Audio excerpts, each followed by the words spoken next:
খলিফাতুল মুসলিমিন আমিরুল মুমিনিন সিদ্দিক আকবর যখন মদিনার খলিফা মনোযোগ দিয়ে শোনেন, ওই রাষ্ট্রের চিফ জাস্টিস প্রধান বিচারপতি হলেন হযরত ওমর।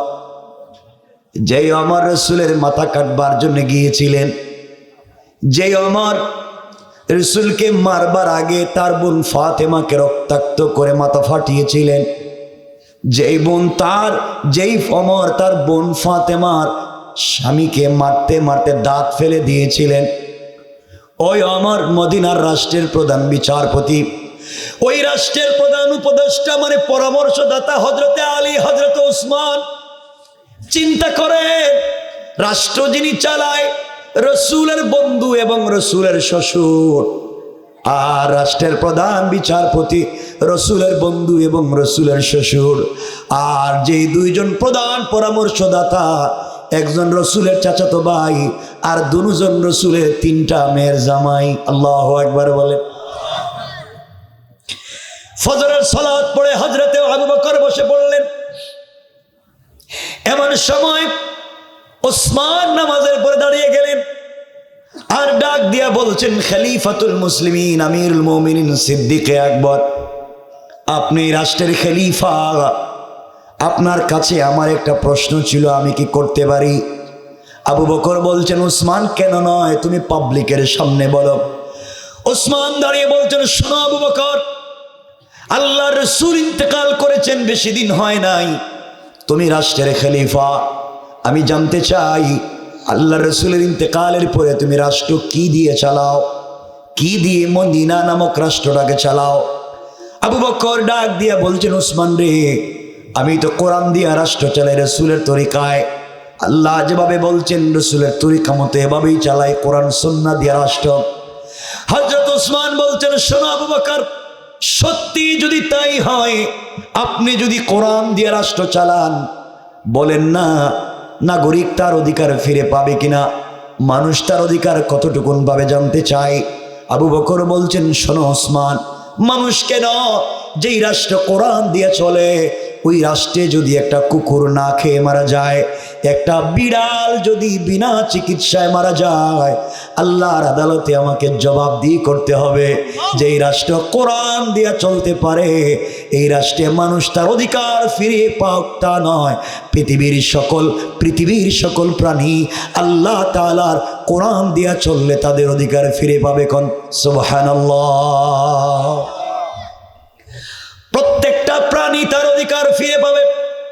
এবার উসমান বলছেন, আবু বকর, তা যদি সত্য হয়, আমি আপনার কাছে জানতে চাই, আপনি আমাকে বলেন তো, আমি দেখে আসলাম একজন মহিলাকে আজকে কিছুক্ষণ আগে, মহিলা 3 দিন হয়ে গিয়েছে তার ঘরে খাবার নাই, আজ 4র্থ দিন সকাল শুরু হয়ে গিয়েছে মহিলার ঘরে খাবার নাই। ও আবু বকর, যে আবু বকর একটা বিড়ালের অধিকারের কথা বললেন, ওই আবু বকর একজন নাগরিকের খাবারের ব্যবস্থা করতে পারলেন না, কি জবাব দিবেন আল্লাহর আদালতে? আমি উসমান বলছি, আপনার বিরুদ্ধে আল্লাহর আদালতে রাসূলের সামনে তোমার বিরুদ্ধে নালিশ করব। হযরত আবু বকর কান্নায় ভেঙে পড়লেন আর ডেকে বলছেন, উসমান, খবরদার, কিয়ামতের দিনে অপরাধী বানাইয়া দিও না, কিয়ামতের দিনে বিপদগ্রস্ত হতে চাই না। ও উসমান, এই মুহূর্ত থেকে আমি এই মহিলার বাড়িতে 3 বেলা খাবারের ব্যবস্থা করলাম, বাইতুল মাল থেকে 3 বেলা খাবারের ব্যবস্থা করে দিচ্ছি, কিন্তু উসমান রে শোনো, ওই মহিলার খবর আমি নিতে পারি নাই, কারণ আমি নতুন খলিফা, সকল জনগণের বাড়িতে যেতে পারলাম না, এটা আমার ভুল ছিল, কিন্তু আজকের থেকে 3 বেলা খাবারের ব্যবস্থা হয়ে গেল। উসমান দাঁড়িয়ে বলছেন, আবু বকর, ওই মহিলা তো বিধবা, তার কোনো স্বামী নাই, মহিলার কোনো সন্তান নাই, মহিলা বৃদ্ধা, চৌকে দেখে না, অন্ধ, কে তাকে রান্না করে দিবে, কে তাকে খাইয়ে দিবে, কে তার ঘর মুছে দিবে, কে তাকে গোসল করাবে? আবু বকর বলছেন, উসমান রে, আমার কাছে তো কোনো বাইতুল মালে রাষ্ট্রের কাছে কোনো গোলাম নাই, আমি গোলাম কোথায় পাবো? কাউকে তো আমি দিতে পারবো না, কৃতদাস নাই। 2 নম্বর হলো, আমার কাছে এই পরিমাণ পয়সা নাই যে পয়সা দিয়া কোনো কর্মচারী নিযুক্ত করব, সুতরাং আমাকে দিয়ে মনে হয় এই কাজ হবে না, আমি কর্মচারী কোথায় পাই? পুরা মসজিদ বসা, কেউ যখন দাঁড়ায় না, এই মহিলার বাড়িতে সিদ্দিক আকবর দাঁড়িয়ে বললেন, কেউ কি আছো?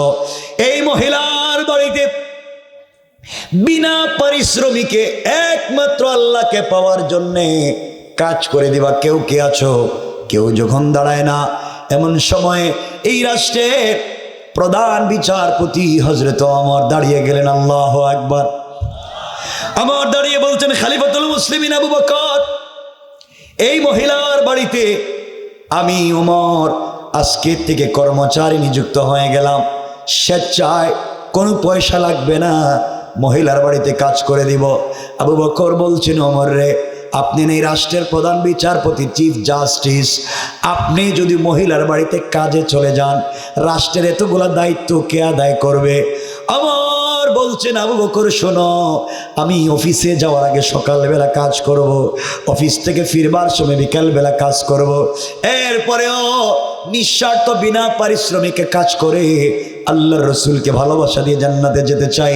চিন্তা করেন, একটা রাষ্ট্রের প্রধান বিচারপতি একজন নাগরিকের বাড়িতে বিনা পয়সায় কাজ করতে চায়। কোরআনটাকে কেমনে পরিবর্তন করে দিল, লিতুখরিজান নাসা মিনাজ যুলুমাতি ইলান নূর, কি আলোর পথ দেখিয়ে দিয়েছে ওমরকে।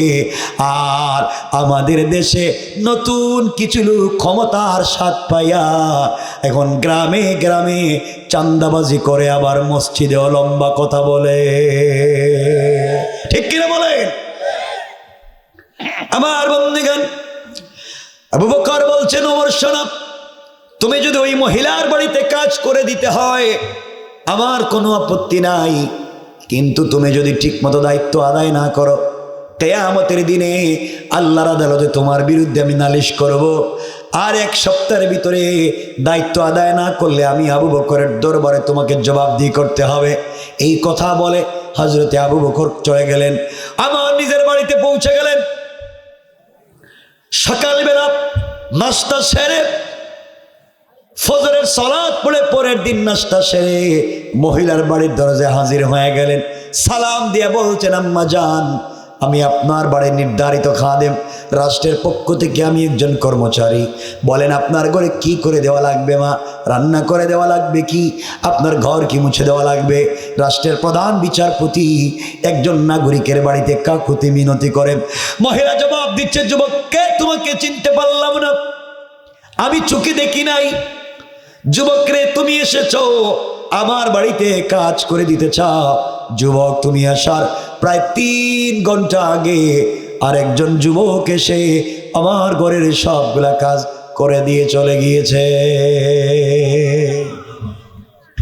হযরত আমার বাড়িতে পৌঁছে গেলেন। সারাদিন অফিস করলেন কিন্তু শান্তি পেলেন না। পরের দিন ফজরের নামাজ পড়ে, ফজরের সালাত পড়ে সালাম ফিরিয়ে দৌড় দিলেন মহিলার বাড়িতে। দরজায় গিয়ে নক করলেন, আম্মা জান, বলেন না আমি আপনার বাড়ি নির্ধারিত খাদেম, কি করতে পারি? মহিলা জবাব দিচ্ছেন, বাবারে, কে তুমি এসেছো আজও? যুবক, তুমি আসার 2 ঘন্টা আগে আরেকজন যুবক এসে নিজের হাতে রান্না করে আমাকে খাইয়ে দিয়া আমার কাপড়গুলা দৌত করে দিয়ে চলে গিয়েছে। হযরত আমার আশ্চর্য, মাথা গরম হয়ে গেল। পরের দিন সিদ্ধান্ত নিলেন, আপনার বাড়ির নির্ধারিত খাদেম। বলেন না 3 নাম্বার দিন এসেছি মা, কি করে দেওয়া লাগবে? মহিলা ঘরের ভিতর থেকে জবাব দিচ্ছে, যুবক রে, তুমি আজও এসেছো বাবা, কিন্তু দুঃখের বিষয়, তুমি আসার প্রায় 1 ঘন্টা আগে আরেকজন যুবক এসে আমার ঘরের সবগুলা কাজ করে দিয়া আমাকে নিজের হাতে খাইয়ে দিয়া আমার হাত উপর দিকে উঠাইয়া দিয়া বিড়বিড় করে চোখের পানি ছেড়ে কি যেন কান্নাকাটি করে দোয়া করে চলে গিয়েছে। আমার দেখলেন 3 দিন দায়িত্ব আদায় করতে পারলেন না। সপ্তাহ শেষ হয়ে গেলে আবু বকরের দরবারে জবাব দেওয়া লাগবে। বাড়িতে পৌঁছে গেলেন, অফিস করলেন। পরের দিন তাহাজ্জুদের সালাতের আগে কুসমুক্ত করলেন তরবারি, যুদ্ধের পোশাক পরলেন, তরবারি হাতে নিলেন, সিদ্ধান্ত নিলেন আজকে আরো আগে যাব, তাহাজ্জুদের আগে যারে পাবো শরীর থেকে মাথা আলাদা করে দেব। কত বড় কাজ করলো, আমাকে আল্লাহর আদালতেও বিপদগামী করেছে, আবু বকরের আদালতেও আমাকে আসামি বানিয়ে দিয়েছে। কে যুবক, তোমাকে দেখেই ছাড়ব। এই বলে হযরত ওমর তরবারি হাতে নিয়ে মহিলার ঘরের দরজার সামনে পৌঁছে গিয়েছেন। ঘরে গিয়ে দেখেন, ঘরের সামনে গিয়ে দেখেন মহিলার ঘরের ভিতরে মিটমিট করে আলো জ্বলে একজন জোয়ান মানুষের কথা শোনা যায়। ওমর বুঝতে পেরেছেন আজ ধরতে পেরেছি যুবকের আর বের হবে না। ওমর তরবারি হাতে দাঁড়িয়ে আছে, বের হলেই 2 টুকরা করে দেবেন। কিছুক্ষণ পরে একজন জোয়ান ঘর থেকে বের হয়ে রিমঝিম বাতাসে চিনা যায় না আস্তে করে পা দিয়ে চলে যায়। ওমর চিৎকার করে বলছে, কে আগন্তুক দাঁড়িয়ে যাও, হাত উঠে সারেন্ডার হও, মাথা নিচের দিকে করো, সারেন্ডার হও।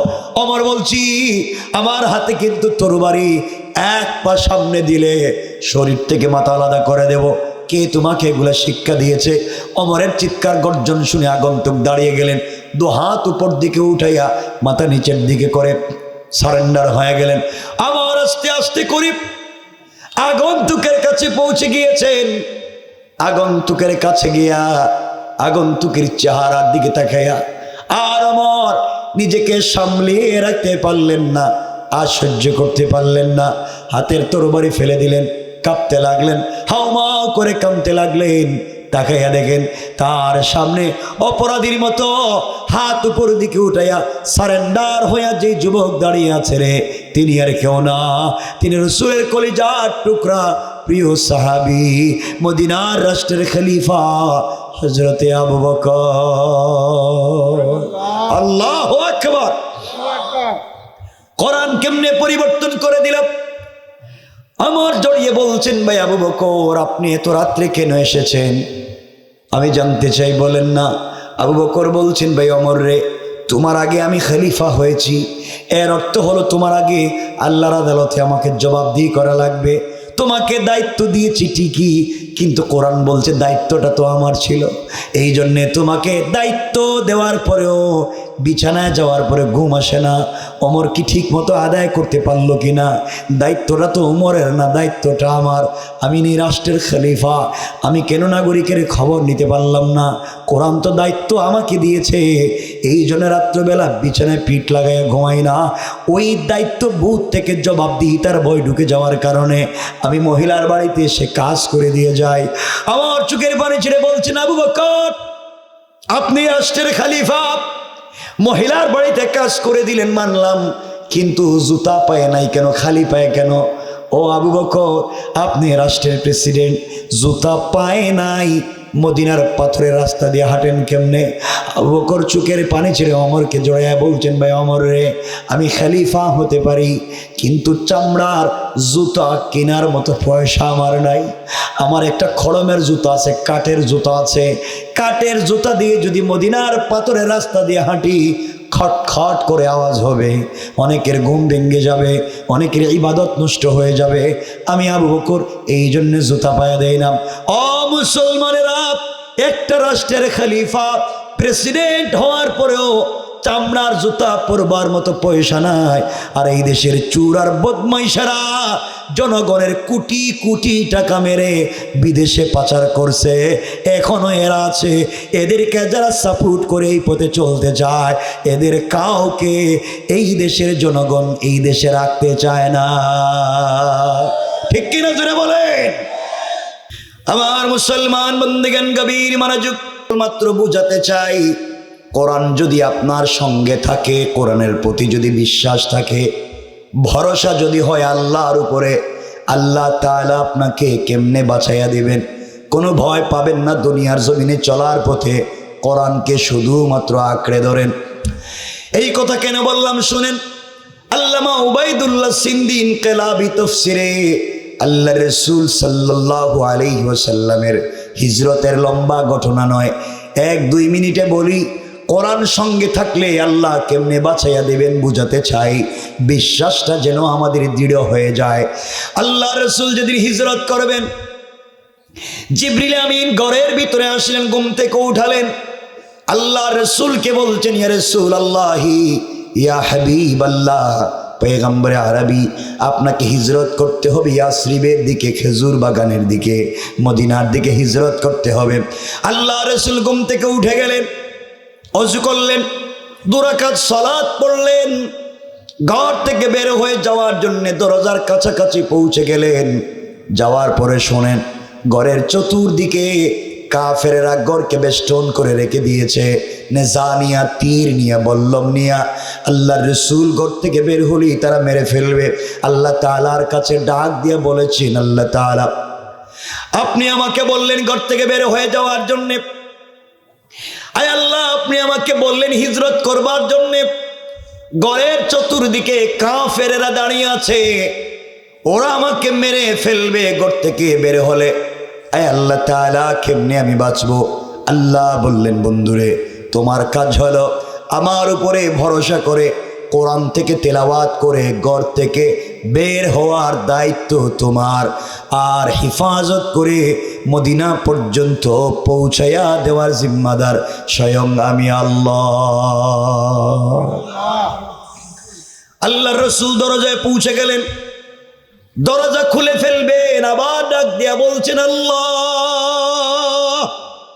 আপনি বাঁচাইয়া দিবেন সন্দেহ নাই, ওয়ালাকিন লিয়াতমাইন্না কলবি, কিন্তু অন্তরে প্রশান্তি পাই না। আয় আল্লাহ তাআলা আমি জানি আপনি আমাকে বাঁচাবেন, কিন্তু আত্মরক্ষা করবার জন্য যদি কোনো ব্যবস্থা দিতেন, এর থেকে আমার জাতি কিয়ামত পর্যন্ত শিক্ষা নিতে পারত যে আত্মরক্ষা করা অন্যায় নয়, বরং প্রয়োজনের তাগিদে কখনো কখনো ফরজ। আল্লাহ রাসূলকে আল্লাহ বলছেন, শোনো বন্ধু, তুমি যদি আত্মরক্ষা করতে চাও, দুনিয়ার কোনো উপকরণ গ্রহণ করতে চাও, হাতের মধ্যে কিছু কঙ্কর নিতে পারো, অথবা বালি নিতে পারো, অথবা পাথর নিতে পারো, আর কোরআন থেকে তিলাওয়াত করে দরজা খুলে সামনের দিকে নিক্ষেপ করতে পারো। আল্লাহ রাসূল বলছেন, আল্লাহ তাআলা কাফেরেরা বাড়ির চতুর্দিকে বেষ্টন করে দিয়েছে, আমি দরজা খুলে সামনের দিকে যদি নিক্ষেপ করি, ডাইনে বামে পিছনে কাফেরেরা আছে, একদম একসাথে আমাকে মেরে ফেলবে, আমি তো কিছুই করতে পারবো না। আল্লাহ বললেন, বন্ধুরে তোমার কাজ হলো আমার উপরে ভরসা করে কোরআন থেকে তেলাওয়াত করে সামনের দিকে নিক্ষেপ করার দায়িত্ব তোমার, আর চতুর্দিকের সকল কাফেরের চুকে চুকে পৌঁছে দেওয়ার জিম্মাদার আমি আল্লাহ। বিশ্বাস করেন? লম্বা কথা, আল্লাহ রসুল কিছু হাতে নিলেন, হয়তো বালি, কঙ্কর অথবা পাথর, কোরআন থেকে তিলাওয়াত করলেন, দরজা খুললেন, শুধু সামনের দিকে নিক্ষেপ করলেন। তাকায়া দেখেন চতুর্দিকের কাফেরেরা চোখ রগড়াতে লাগলো, চোখ মুছতে লাগলো। আল্লাহ রসুল বুঝতে পারলেন সবার চোখে পড়ে গিয়েছে, তিনি চলে গেলেন মদিনায়। লম্বা কথা, আমরা ঘটনার দিকে যাচ্ছি না। মদিনায় যাওয়ার পরে একদিন সুযোগ বুঝে আল্লাহ তার বন্ধুকে বলছে, বন্ধুরে ওই দিনের কথা কি তোমার মনে আছে? তুমি না বলছিলে কাফেরেরা তোমাকে মেরে ফেলবে, পুরো দুনিয়ার কাফেরেরা তোমার বাড়িকে বেষ্টন করেছিল, তুমি কেমনে ওই দিন বেঁচে গেলা, কেমনে বের হয়ে গেলা? কেউ তোমাকে মারলো না, কেউ তোমাকে ধরলো না, আঘাত করলো না, কি কেমনে কি করে তুমি বেঁচে গেলা? আল্লাহ রসুল মুস্কি হেসে বলছেন, আল্লাহ তাআলা কিছুই তো আমি জানি না, সব তো আপনি জানেন। আল্লাহ জবাব দিলেন, বন্ধু শোনো তাহলে কেমনে বেঁচে গেলাম। ও বন্ধু, তুমি যখন আমার উপরে ভরসা করেছো, সবাই যদি পৃথিবীর ভুলে যায়, আল্লাহ তাআলা আমাকে ভুলে যেতে পারে না। আমি ঘুমিয়ে গেলেও রব ঘুমিয়ে যেতে পারে না, সবাই ভুলে গেলেও রব ভুলে যেতে পারে না। এই চিন্তা করে তুমি যখন ঘর থেকে বের হয়েছো, আর তুমি যখন পাথরগুলো নিক্ষেপ করেছো, বন্ধুরে আমার আল্লাহ বললেন, ওয়ামা রামাইতা ইয রামাইতা ওয়ালাকিন্নাল্লাহা রামা। আল্লাহ রাব্বুল ইজ্জত ওয়াল জালাল বলছেন, বন্ধুরে তুমি যখন পাথরগুলো নিক্ষেপ করেছো, এটা তোমার হাত থাকে নাই, সাথে সাথে আমি আল্লাহর কুদরতের হাত হয়ে গিয়েছে, আর আমি আল্লাহ তাআলা আমার হাত দিয়া সকল কাফেরদের চোখে চোখে পৌঁছে দিয়েছি। সুবহানাল্লাহ, জোরে পড়েন। আল্লাহর রাসূলকে বাঁচিয়ে দিলেন কে? জোরে বলেন কে? এই আল্লাহ এখনো আছেন? আছেন। আল্লাহ আমাদেরকে বাঁচাবেন, বিশ্বাস হয়, কিন্তু আমাদের ইমান এই পর্যায়ে পৌঁছে নাই। আমাদের ইমান বড় ভয়ঙ্কর জায়গায় আছে। 5 টাকা দিলে ইমান বিক্রি করে দেয়, রং চা খাইয়ে ইমান বিক্রি করে দেয়, 500 টাকা দিলে কৌটিকে সাক্ষী দিয়ে দেয়। এই যে এখন বাংলাদেশে বুয়া মামলা হইতেছে না, হইতেছে বুয়া মামলা, বেচারা 20 বছর আগে মরছে, হেরেও মামলার আসামি, গুরুস্থানে কেউ শান্তি নেই। কথা বলে না কেন? আমরা এই দেশের সংস্কার চাই, আমরা এই দেশের নাস্তিকবাদ ফ্যাসিস্ট এই দেশ থেকে চলে যাক আমরা চাই। তার অর্থ এটা নয় মিথ্যা মামলা দিয়ে সাধারণ পাবলিককে যারা কষ্ট দিতে চায়, ওই ফ্যাসিস্টেরা যারা চলে গিয়েছে তারাও সেই পথে চলে যাবে। ঠিক কিনা বলে? কেন মিথ্যা মামলা দিতে চাও? কেন একজনকে কষ্ট দিতে চাও? আন্দোলনে রক্ত দিছে ছাত্ররা, আর মামলা দিয়ে শয়তানের বদমাইশার টাকা ইনকাম করবা তুমি। কথা বলেন না কেন? ওই সময় কোথায় ছিলা? হাজার ছাত্র শহীদ হয়েছে, 22,000-এর উপরে হাত নাই পা নাই বিকলাঙ্গ হয়ে পড়ে আছে প্রতিবন্ধীর মতো। আর তুমি মামলা বাণিজ্য করবা, দুর্নীতি করবা, বাজারে আবার চাঁদাবাজি করবা। আগে একদল করতো, তুমি আবার শুরু করবা। তোমাদেরকে ওই দেশে থাকতে দেওয়া হবে না। মনে রাখবেন পরিষ্কার কথা, চাঁদাবাজির জন্য ছাত্ররা জীবন দেয় নাই, বুয়া মামলা দেওয়ার জন্য জীবন দেয় নাই, থানায় গিয়া বাটপারি করার জন্য জীবন দেয় নাই। ওই সমস্ত নোংরামি যারা করছে, ছাত্ররা জীবন দিয়েছে, যৌবন দিয়েছে, বিসর্জন করেছে। আর তুমি আছো তোমার ব্যবসা নিয়ে ব্যস্ত। মনে রাখবা মুসলমানেরা, ফ্যাসিস্ট এবং দুর্নীতিবাজ যে নামই আসুক না কেন, যে কালারই আসুক না কেন, যে সিস্টেমই আসুক না কেন, এই দেশের যুব সমাজ তাদেরকে গ্রহণ করে নিবে না। ঠিক কিনা জোরে বলে? এগুলো শয়তানি বাদ দিতে হবে, এই নোংরামি খেলা বাদ দিতে হবে। কারণ আপনাদের শিক্ষা নেওয়া দরকার। এই 5 তারিখের আগেও অনেক মানুষের কোটি টাকার বাড়ি ছিল, কোটি টাকার গাড়ি ছিল, ফ্যাক্টরি ছিল, ইন্ডাস্ট্রি ছিল, বাড়ি গাড়ি সবই আছে, কিন্তু ঘর বাড়ি ফালাইয়া এবং বন জঙ্গলে থাকে। কথা বলেন না কেন? এটা কি মিথ্যা বলছি বাবা? আমি বাড়ি আছে, গাড়ি আছে, air cooler, air condition, tiles, ceramic সব আছে, এখন বন জঙ্গলে থাকে। তোমার কি বিবেক নাই? তুমি যে আবার এগুলো শুরু করছো, তোমার এগুলা ফালাইয়া তোমাকেও তাদের মতো বন জঙ্গলে থাকা লাগবে। এই জন্য যারা এই সুযোগে যারা আবার ওই সমস্ত ভুয়া হামলা মামলা দিয়ে সাধারণ একেবারে নিরীহ, আমি কোনো অপরাধীর কথা বলছি না, অপরাধী শাস্তি পাক, কিন্তু নিরীহ মানুষকে যারা কষ্ট দিতে শুরু করেছে। বাজারে এখন বলে আগে হুজুর একজন চাঁদা নিত, এখন আরেকজন নেই। আগেরটা ছিল মুঠা, এখন কোটা হালকা। এত 16 বছর খাইতে পারে নাই, এই জন্য হালকা আইছে। আর কি বুঝেন নাই? আগে চাঁদা নিত একজন, এখন নিতেছে আরেকজন। চাঁদা আগের জায়গায় আছে, শুধু মানুষটা পাল্টিছে। আমরা এই মানুষ পাল্টাতে চাই নাই, আমরা পুরো রেজিম সিস্টেমকে পাল্টে দিতে চাই। ঠিক কিনা বলে? যে মনে রাখবেন, এই শয়তানিগুলা বন্ধ করে। আমি যা বলতেছি পরিষ্কার বলতেছি, সুযোগ বুঝে নিরীহ মানুষকে আপনি মামলায় ঢুকাই দিবেন। অনেক মানুষ কিছুতে জোড়ায় নেয়, পয়সা আছে, এই সুযোগে হের নাম দিয়ে দিছে, দিলেই তো টাকা দিব, নাম কাটতে তো টাকা লাগবে। কথা বলেন না কেন? হ্যাঁ টাকা দেও, ব্যবসা শুরু করে দিছে। আরে ব্যবসা, তুমি এইভাবে কোনো মানুষকে যদি কষ্ট দাও, তুমি জালেম। আর রব বলেছেন কোন জালেমের সাথে তার সম্পর্ক নাই।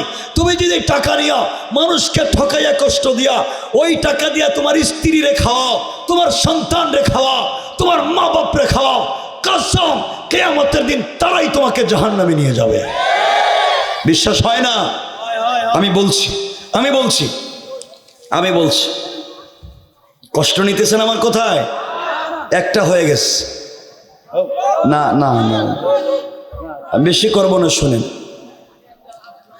কোরআনে কারীমের সূরা আল মাআরিজ, কোন শুনেন, কোরআনে কারীমের সূরা আল মাআরিজ আয়াত নম্বর 8, রব বলেছেন ইয়াউমা তাকুনুস সামাউ কাল মুহুল। ও বান্দা, তুই এত কিছু তোর চোখের সামনে দেখে অবিশ্বাস করলে না, জালেমের কেমনে পতন গোঠাই, দেখেও বিশ্বাস করলে না, এরপরেও তুই না ফরমানি করলে। ইয়াউমা তাকুনুস সামাউ কাল মুহুল, যেই দিন আসমান বিগলিত তামার মতো ফুটা ফুটা হয়ে পড়বে। ওয়া তাকুনুল জিবালু কাল আহিন, যেই দিন পাহাড়গুলা রঙিন সুতার মতো উড়ে যাবে। ওয়ালা ইয়াসআলু হামিমুন হামিমা, ওই দিন কলিজার টুকরা বন্ধু পর্যন্ত বন্ধুর খবর নিবে না। যেই বন্ধুর পাল্লায় পড়ে চান্দাবাজি করলে, যেই বন্ধুর পাল্লায় পড়ে আরেকজনের গুদাম দখল করলে, যেই বন্ধুর পাল্লায় পড়ে গাড়ি থামাইয়া গাড়িতে চান্দাবাজি করলে, গাড়ি থামাইয়া মানুষদের কাছ থেকে ডাকাতি করলে, আল্লাহ বলছেন ওয়ালা ইয়াসআলু হামিমুন হামিমা, ওই বন্ধু পর্যন্ত বন্ধুর খবর নিবে না। ইউবাসসিরুনহুম ইয়াওয়াদ্দুল মুজরিমু লাউ ইফতাদি মিন আযাবি ইয়াউমিইযিন বিবানি।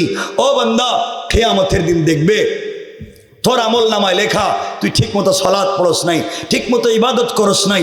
আল্লাহ বলবেন কেন করলে না? আমি আপনি জবাব দিব, আল্লাহ আমার বাচ্চাকে ভালো স্কুলে পড়াতে গিয়া রাত দিন কাজ করেছি, আল্লাহ কিছু টাকা পয়সা ইনকাম করতে গিয়া আমরা ওভার ডিউটি করেছি, ওভার কাম করেছি, এই জন্য সালাত পড়তে পারি নাই। আল্লাহ বলবেন ডাক দে তোর সন্তানদেরকে ডাকা হবে, বাবা আমি না আরেকজনের উপরে বুয়া মামলা দিয়া সেই টাকা দিয়ে তোরে পড়াইছিলাম, আমি না চান্দাবাজি করে তোরে পড়াইছিলাম, বাবা আজকে আমারে বাঁচা। সন্তান বলে ইয়াউমিইযিন বিবানি, ও আল্লাহ এই বেচারা আমাকে বলতেছে আমি নাকি তার সন্তান, আমার বাপের চেহারা এমন ছিল না। সন্তান বলবে ওই দিন খাওয়াইছো তো, সন্তান বলবে আল্লাহ আমার বাপের চেহারা তো এমন ছিল না। এটা আরেকটা, আপনি বলবেন আল্লাহ যেই সন্তানের জন্য শয়তানি করলাম, যেই সন্তানের জন্য নাফরমানি করলাম, সন্তান বলে আমারে চিনে না, আল্লাহ এই সন্তান রে বান্ধ, আমারে ছেড়ে দাও। আল্লাহ বলেন তোর সবগুলো সন্তান রে বানলাম, কিন্তু তোরে ছাড়তাম না। বুঝছেন নি কথা? পরের আমল নামায় লেখা ও সাহিবাতিহি ওয়া আখি, আল্লাহ বলবেন তোর আমল নামায় লেখা দেখি তুই সুদ খাইছস, আরেকজনের বাড়িতে তালা মারছস, জায়গা জমি বুয়া জাল দলিল করছস।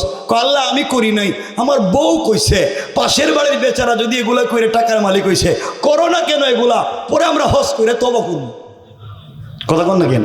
আল্লাহ বউর কথায় আমি এগুলা করছি, আল্লাহ এই বউরে জিগাও আজকে আমি আসি না নাই, বউকে জিজ্ঞাসা করা হবে তুমি কি এই বেচারারে চিনো? বউ বলবে আল্লাহ আমার তো দুনিয়ায় থাকতে বিয়েও হয় নাই, ও সাহিবাতিহি, ও বিয়েই হয় নাই বলবে। আল্লাহ বলবেন তোর আমল নামায় তো আরো লেখা, আরেকজনের মাথায় বাড়ি দিছিলে, আল্লাহ আমি না, আমার ভাই, ওই যে আমার ভাই দুইটা গুন্ডার মতো দল করে, এরা কইছে ভাই মার, আমরা তো পিছনে আছি, যা কর লাগে থানায় আমরা দান্দাবাজি করব, যেখানে যা কর লাগে আমরা করব, তুই কর, আমরা তো করছি। আল্লাহ বলবেন বাইরে ডাক দে, বাইরে ডাকা হবে, ভাই বলবে আল্লাহ আমি তো একাই ছিলাম, আমার কোনো ভাই ছিল না। কি বুঝলেন? ও সাহিবাতিহি ওয়া আখি, হে বলবে আল্লাহ আমার বউরে বান্ধ, আমার ভাই বোন রে বান্ধ, আমারে ছেড়ে দাও। আল্লাহ বলেন তোর বউরেও বানলাম, ভাই বোন রেও বানলাম, কিন্তু তোরে ছাড়তাম না। আল্লাহ বলবেন তোর আমল নামায় আরো কি কি ও ফাসিলাতিহি আল্লাতী তুই, তোর দলের লিডার কইছে এই আরে বান 10 লাখ চান্দালো, তোর ওর দেখ আমার ওর দেখ, দে দোকানে তালা মার। আল্লাহ আমি করি নাই, আমার লিডার কইছে, লিডারের কথা শুনছি, আমি তো সামনে নির্বাচন করা লাগবে, আমার তো একটা দল লাগবে, গ্রুপ লাগবে, আমি তো গ্রুপের লিডার ছিলাম, ওর কথা আমি এরকম করছি। আল্লাহ এরে জিগাও, আবার আজকে চিনে নি, লিডার বলবে আল্লাহ আমি তো লিডার ছিলাম না, আমি কর্মী ছিলাম। চিন্তা করছেন নি? হ্যাঁ আমি কিচ্ছু ছিলাম না। ও ফাসিলাতিহি আল্লাতী তুই, আল্লাহ বলবে তোর লিডার দেখি তোরে চিনে না, এখন সে দেখবে লিডারও নাই, মা বাপও নাই, স্ত্রীও নাই, ভাই বোন নাই, সন্তান নাই।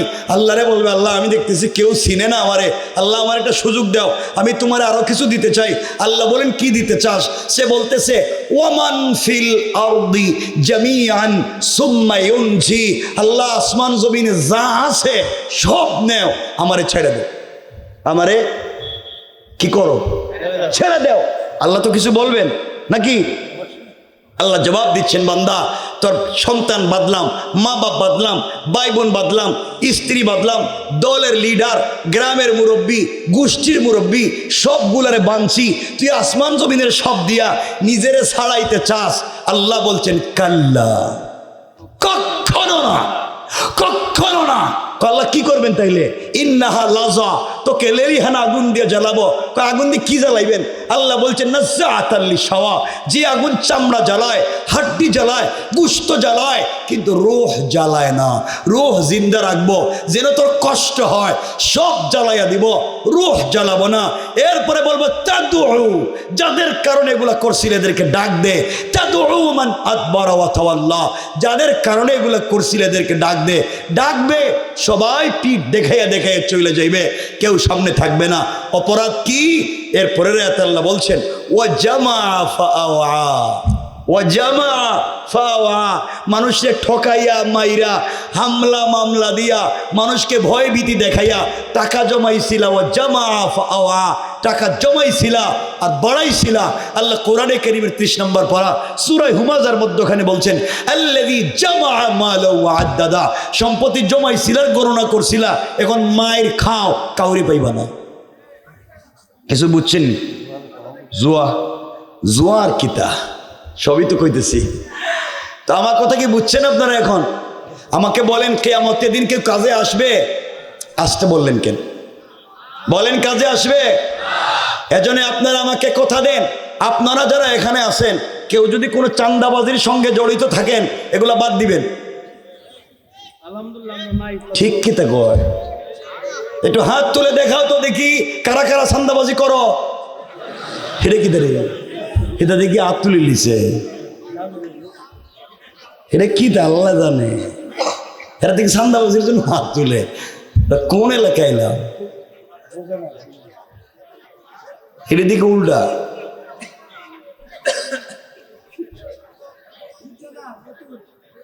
বুঝছে না? এজন্য ভালো হয়ে যাও। কে হয়ে যাও? ভালো হয়ে যাও।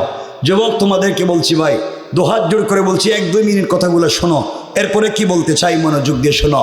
যুবক তোমাদেরকে বলছি ভালো করে, যুবক আমিও তোমাদের এক ভাই, আমিও তো জোয়ান মানুষ।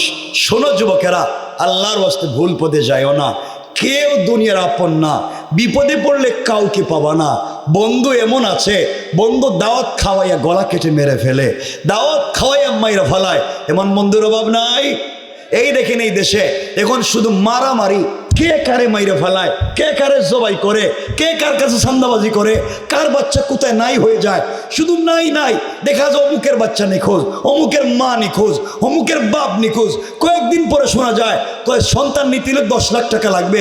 এই সমস্ত শয়তানি যারা করতেছে, যুবক তোমাকে আমাকেই তো তাদের বিরুদ্ধে দাঁড়াতে হবে। কিন্তু তোমরা কেমনে দাঁড়াবে?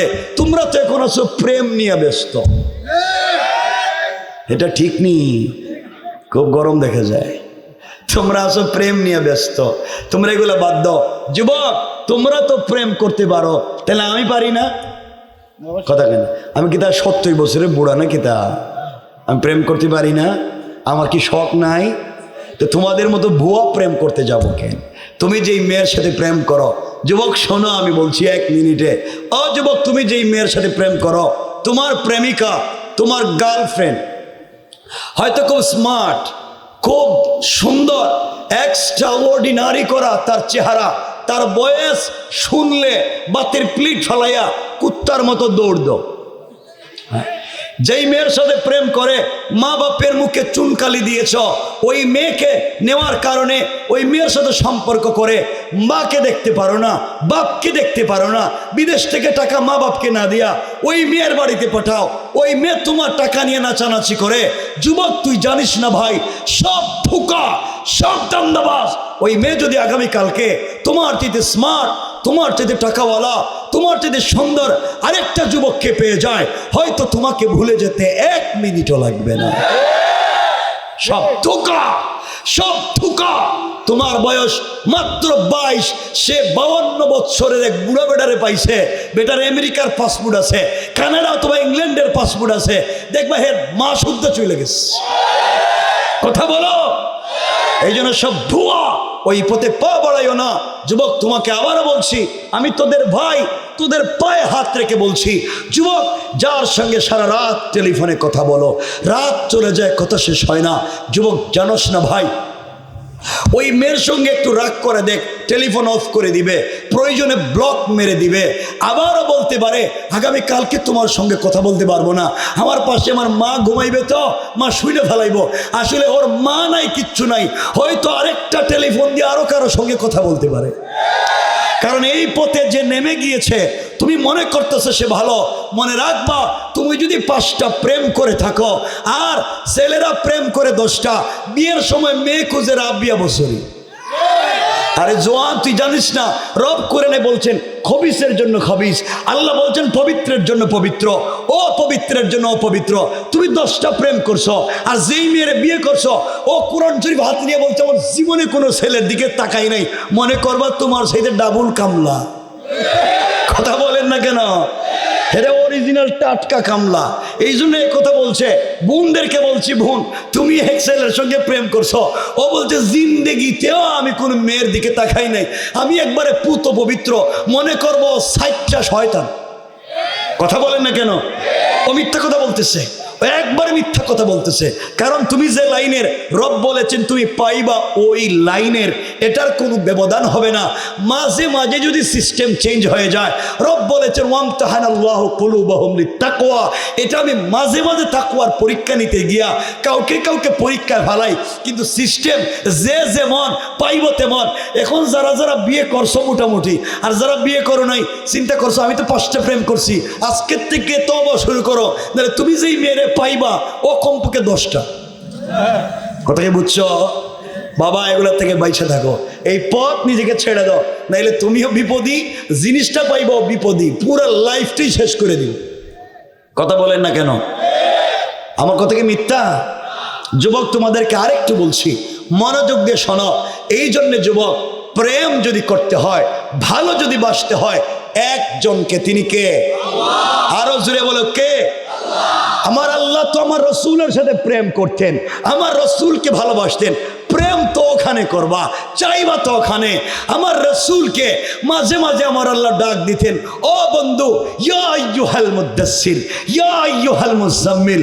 মাঝে মাঝে বলতেন কুম ফানজির ওয়া রাব্বাকা ফাকাব্বির ওয়া সিয়াবাকা ফাতাহির। ও চাদরওয়ালা, চাদরের নিচ থেকে বের হও। ও কম্বলওয়ালা হাবিবুল্লাহ, তুমি খাদিজার সঙ্গে ঘুমিয়ে আছো।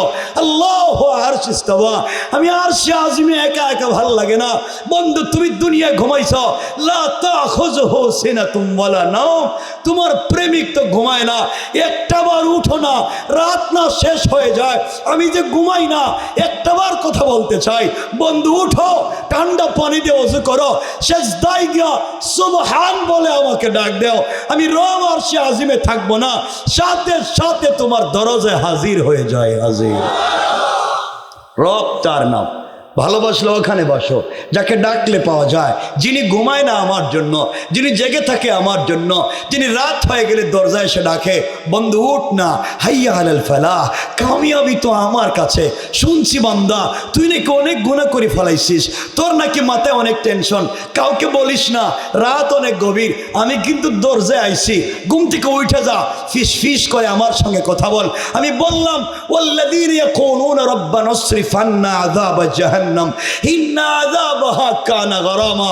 ও বান্দা, সাকরাতের আগে তুই যদি আমার কাছে তওবা করিস, 100 বছর যদি হায়াত দেই, 99 বছর 11 মাস 29 দিন নাফরমানি করছস, একদিন মাত্র বাকি আছে, ওই সময় যদি তুই আমার কাছে তওবা করিস, বান্দা কথা দিলাম, মা যেভাবে হারিয়ে গেলে সন্তান 50 বছর পরে ফিরে পাইলে খুশি হয়ে যায়, আমার বান্দা 100 বছর পরে যখন আমাকে একটাবার গভীর রাত্রে আল্লাহ বলে ডাক দে, রব সহ্য হয় না, সাথে সাথে বান্দাকে মাফ করে আমার কুদরতের কুলে উঠাইয়া জান্নাতের ফয়সালা করে দেই। এই জন্য প্রেম তো ওখানে করবা, ভালো তো ওখানেই বাসবা। রব চায় তোমাকে, বন্ধু আসো আমরা একসাথে রবের কাছে যাই। রব চায়, তোমার কি হয়েছে? কেউ তোমাকে ভালোবাসে না আমি ছাড়া, পৃথিবীর কাউকে 100% খুশি করতে পারবা না, তুমি তোমার ভাই বোনকে 100% খুশি করতে পারবা না, তুমি তোমার মা বাপকেও পারবা না, স্ত্রীকেও পারবা না। স্ত্রীকে পুরো লাইফ দিতে থাকো, স্ত্রী বলবে তুমি আমার কি দিছো? বিদেশে থাকো, মা বাপ তোমার কাছে কোনো জিনিস চাইছে, ঠিক মতো দিতে পারো নাই, মা বাপ বলছে দেখছো নি ছেলেটা বিদেশকে এখন আমাদের কথা ভুলে গেছে, ভাই বোন বলবে দেখছো নি আমাদের কেউ দেয় না, অথচ তুমি গাদার মতো কাজ করো, ঈদের দিনও কাজ করো, নিজে রান্না করো, নিজে কাপড় দাও, নিজে খাও, আর ওই টাকা দিয়া বাড়িতে যারা থাকে সুন্দর মোটর সাইকেল দৌড়ায়, এয়ার কন্ডিশন করে থাকে, এরপরেও বলে ভাই দেয় না, 100% খুশি করতে পারবা না। রব বলেছেন বান্দা তুই একটা বার আমাকে ডাক দে, আমি রব 100% খুশি। সুবহানাল্লাহ বললেন না? এই জন্য আমরা পারবো তো ইনশাল্লাহ? আসতে বলবেন না, জোরে বলেন ইনশাল্লাহ। আল্লাহকে খুশি করতে পারবো তো ইনশাল্লাহ? আর এই সবগুলো সম্ভব হবে যদি কোরআনের শিক্ষা থাকে। আমি যে কথার দিকে আপনাদেরকে নিয়ে যেতে চাই, কোরআন অন্ধকার থেকে আলোর পথে মানুষকে কেমনে নিয়ে যায়, এই যে আপনাদেরকে নিয়ে যাই, রবের পরিচয় পাও, অন্ধকার থাকবে না, আলোকিত হয়ে যাবে। কোরআনের শিক্ষা গ্রহণ করো, অন্ধকার থাকবে না, আলোকিত হয়ে যাবে।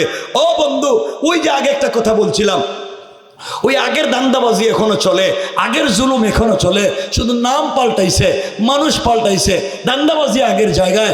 এর অর্থ হলো সমাজের সকল জায়গায় কোরআন নাই। আমাদের আন্দোলন হবে একবার চৌকিদারি টেবিল থেকে পার্লামেন্ট পর্যন্ত সকল জায়গায় সংবিধান হবে আল কোরআন।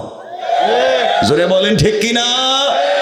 কোরআন যদি সকল জায়গায় পৌঁছে যায়, সমাজে দুর্নীতি থাকবে না, সমাজে ফিতনা থাকবে না, সমাজ সেবার অধিকার ফিরে পাবে একমাত্র কোরআনের মাধ্যমে।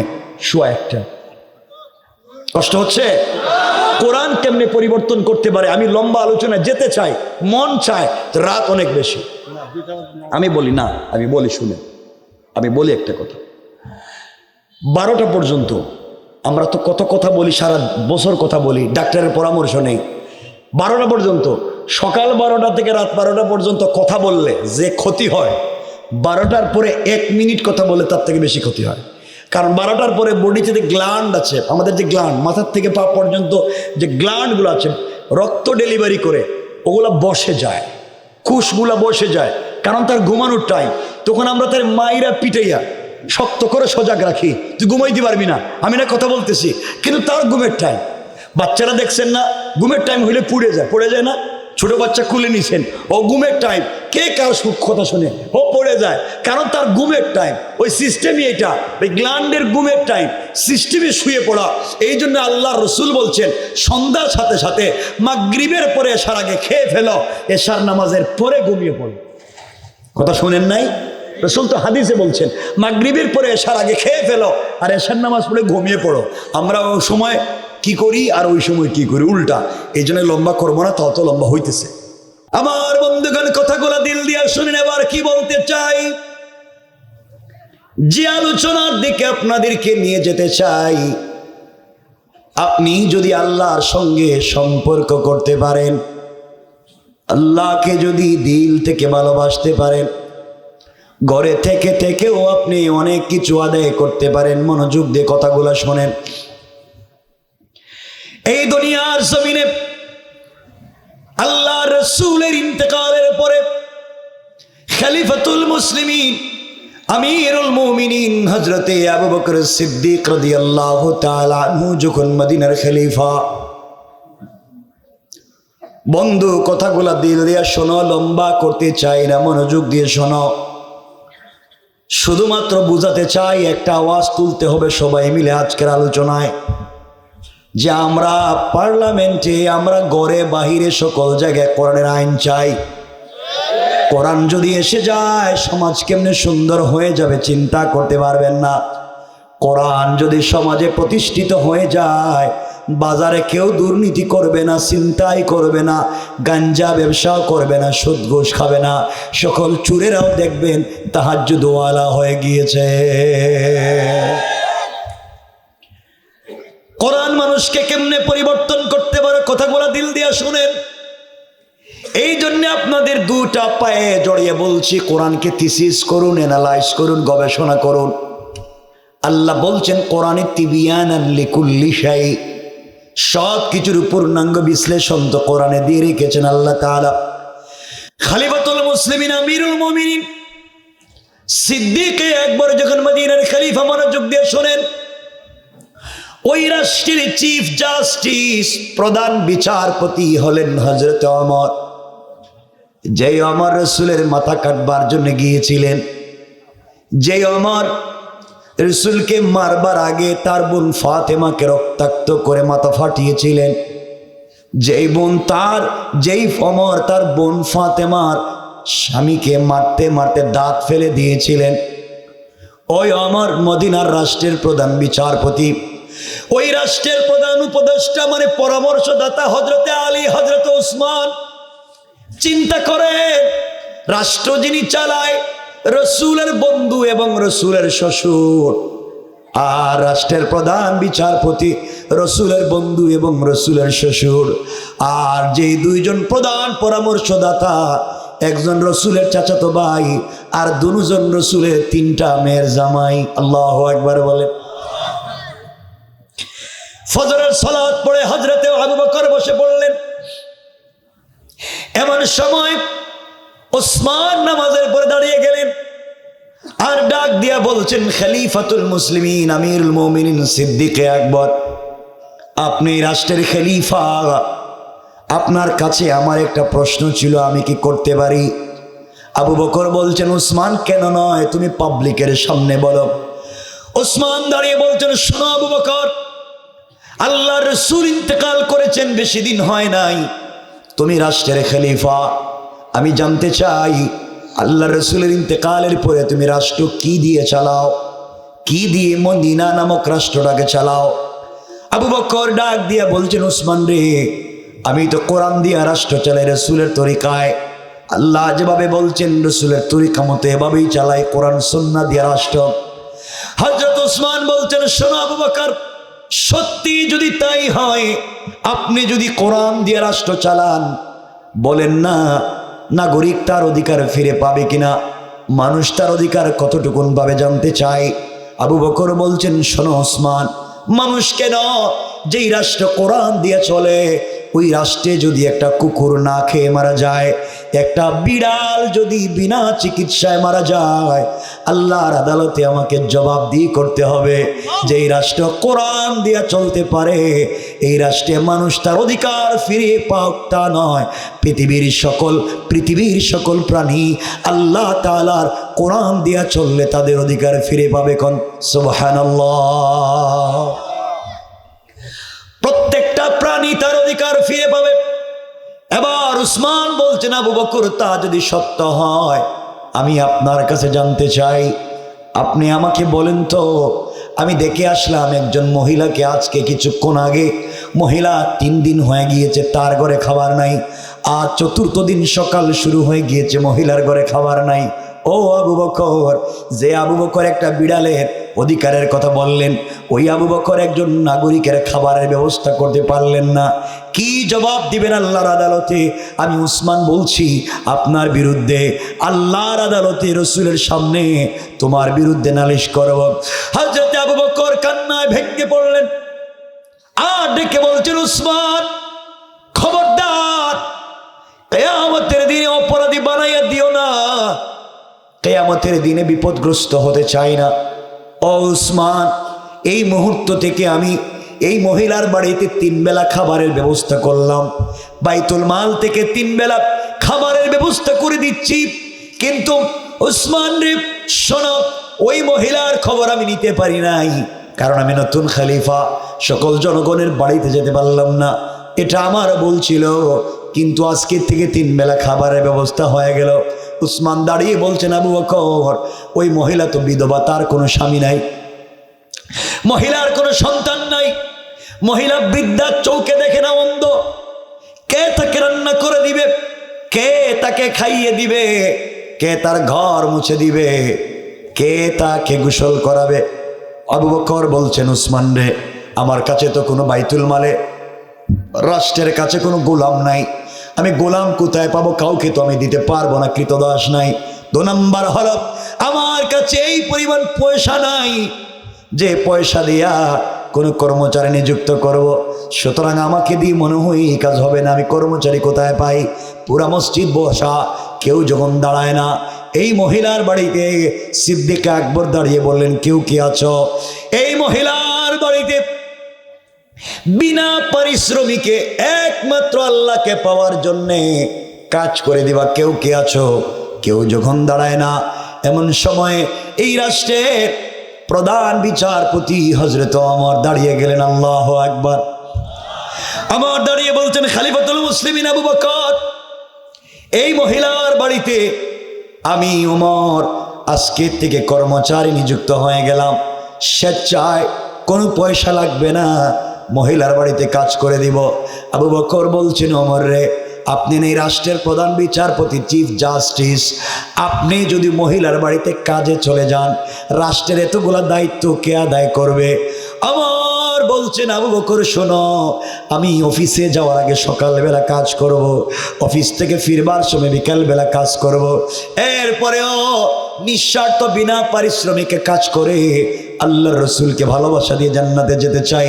চিন্তা করেন, একটা রাষ্ট্রের প্রধান বিচারপতি একজন নাগরিকের বাড়িতে বিনা পয়সায় কাজ করতে চায়। কোরআনটাকে কেমনে পরিবর্তন করে দিল। লিতুখরিজান নাসা মিনাজ যুলুমাতি ইলান নূর, কি আলোর পথ দেখিয়ে দিয়েছে ওমরকে। আর আমাদের দেশে নতুন কিছু লোক ক্ষমতার স্বাদ পাইয়া এখন গ্রামে গ্রামে চান্দাবাজি করে, আবার মসজিদেও লম্বা কথা বলে। ঠিক কিনা বলেন আমার বন্ধুগণ?